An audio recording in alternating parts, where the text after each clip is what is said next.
Bonjour, Christian Pellicani, président national du MNLE, Mouvement national de lutte pour l'environnement, réseau, humanité et nature. En ce mois de février, je souhaite, au travers de notre web TV, vous parler de l'actualité, notamment les débats en cours qui ont été gagnés à l'Assemblée nationale par 2,1 millions de pétitionnaires pour mettre en débat la loi Duplon qui a été votée en catimini, du nom du sinistre Laurent Duplon, qui va permettre de réintroduire tous les toxiques, tous les polluants dans les productions agricoles.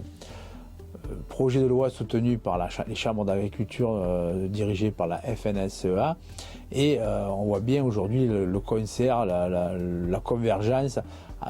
du centre droit jusqu'au Rassemblement national pour faire pousser cette loi le plus loin possible, qui va permettre éventuellement aussi de relancer les bassines, la construction de réserves d'eau pour une agriculture productiviste, mais également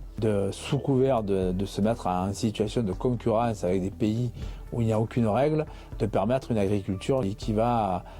nous mettre en danger au niveau de la santé pour nous et pour tous ceux qui en achèteront. Notre mouvement a pris position contre cette loi, appelle à tous les rassemblements à signer la pétition nationale, et d'ores et déjà, il y a déjà une nouvelle pétition pour recommencer, refaire un débat à l'Assemblée nationale et au Parlement, parce qu'on a besoin de débats parlementaires pour changer la réalité dans le bon sens. Mais ce mois de janvier, c'est aussi sous couvert du pain et des jeux, les Jeux olympiques d'hiver en Italie. Nous avons pris position de manière assez radicale contre l'organisation de nouveaux Jeux en France en 2030, parce qu'aujourd'hui ces Jeux se font en partie de la neige artificielle, en partie sur des équipements, si on les fait en France, qui vont dénaturer un peu plus la montagne et les sites naturels, et en même temps développer un modèle de loisirs qui n'est pas forcément sain pour la société et pour l'humanité. Nous sommes, avec d'autres, engagés dans une réflexion pour proposer des alternatives à ce système-là qui maintenant domine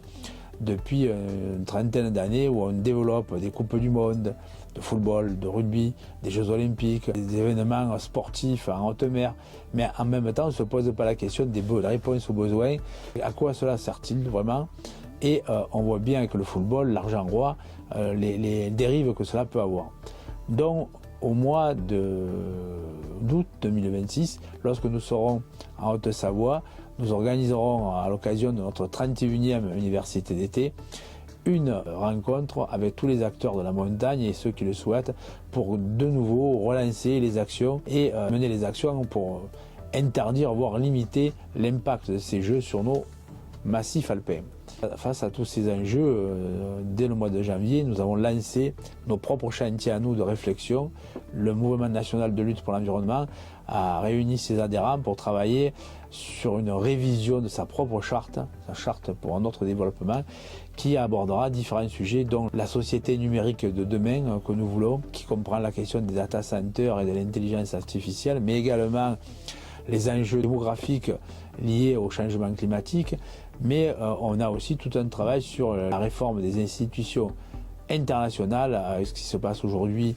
avec les aventures guerrières du président des États-Unis, qui essaye de court-circuiter l'ONU en mettant en place un organisme à sa botte. Il nous faut faire